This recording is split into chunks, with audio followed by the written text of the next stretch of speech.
Friendship War, Chapter 18. Only a button. I shouldn't have been worried about Ellie. She's way too busy to care about me. Her button jewelry has its own brand name now, Ellie's Originals. She's got a sign on a desk just inside Mrs. Lang's doorway so that girls from up and down our hall can stop in and trade away all their very best buttons for necklaces and anklets and, of course, her newest bracelets. I wonder, is Ellie also selling raffle tickets for sleepovers at her house? Which is a mean thought. But that's definitely something Ellie would do. Only she's not smart enough to think of it, which is an even meaner thought. I walk into the room, slipping right past her. 2 minutes later, then three, and still she's busy, only aware of her customers. Although Ellie might just be pretending not to notice me, because that's what I'm doing. I keep sneaking quick looks at her, and maybe she's doing that too.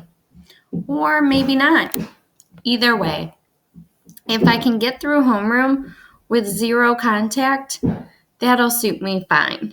Then I won't have to see her until social studies. Mrs. Lang might have noticed all this button craziness. How could she not? But her eyes are glued to the screen of her laptop, and she's tapping away at her lesson plans as if she expects 10 visits from the principal today. Over at the windows, I've got a good view of the blacktop beside the building, and the bell hasn't rung yet for the third, fourth, and fifth graders. A bunch of fourth grade boys are playing a game where they each stand at a line and toss a button at a target drawn on the asphalt with chalk. The kid who gets a button to land closest to the center gets to keep the other ones. All over the playground, kids are standing in small groups, passing buttons around, looking at them, flipping them back and forth, making trades. And the button kids way outnumber the others who are running around or tossing balls or using the swings and sleds. Buttons! I still can't get my head around this thing. Just last Wednesday, 8 kids brought some buttons to lunch at Ellie's table. That only 5 days ago. And now it's a full on fad. Is that even possible in only 5 days? The fact is, it's more than possible because I'm looking at the proof right there on the playground. And here in my own homeroom, this is happening. Hi, Grace. Oh, hi, Brooke. How's it going? Okay. So, did you have that sleepover at Ellie's? I'm half joking, but Brooke doesn't pick up on it. She shakes her head, then glances toward the doorway. Ellie's not talking to me, not even looking at me. Yeah, I guess we're both pretty much invisible today. She doesn't smile at all. I shouldn't keep trying to joke about this. Not with Brooke. Ellie had Taylor for a sleepover on Saturday. I guess I really made her mad.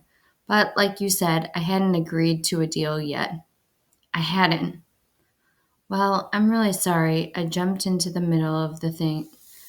I guess I went too far trying to get that pinwheel. It's okay. I mean, it was only a button, right? And if someone wants to get all upset and mean about it, then that's not my fault, right? Right. But Brooke thinks it is her fault, which is exactly the way Ellie wants her to feel. Ellie is at the center of her own imaginary solar system, and Brooke and me, we're both in some cold, dark corner behind the lost moon. And if we've each got a big label glued onto our foreheads. Ellie's not my friend anymore, and it's all my fault. But actually, if this situation is anybody's fault, it's my fault. If I hadn't barged in to get that button, we'd all still be friends, or at least we'd be talking to each other the way we always did before, and eating lunch together at Ellie's table, which wasn't so bad. In fact, it was mostly good, I guess. And Brooke, she's completely innocent. She didn't deserve to get pulled into my collision with Ellie. It's like I caused a black hole to open up, and now the gravity has a grip on everybody. Here, I reach into my pocket and hand her the pinwheel button. You should go see if Ellie still wants to trade you for a bracelet or something, so you can fix things with her. But this is yours now. I know, but like you said, it's only a button. And this'll make me feel a lot better about everything. A smile makes Brooke look like a whole different person. This is so nice, Grace. Thanks. You're welcome. I try not to watch, but Brooke goes and waits her turn at Ellie's door. Then they talk, and there's an exchange, and Ellie stands up and gives Brooke a little hug. I go back to watching the third and fourth graders swapping and flipping and tossing buttons around outside, and I really do feel better. The good feeling lasts all day. I see Ellie during social studies, then at lunch, gym, and language arts. We don't talk, but it seems like she almost smiles at me a few times. 5 minutes before the bell at the end of the day, Brooke stops at my desk in homeroom, and she's wearing her new bracelet, a dark blue ribbon with white buttons. Ellie wanted me to give you this. See you tomorrow and thanks again.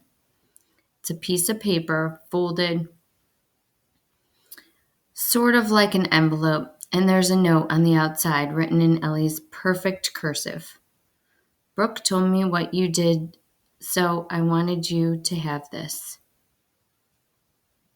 And when I unfold the paper, it's the pinwheel button, except not quite. It's been snapped into 3 jagged pieces.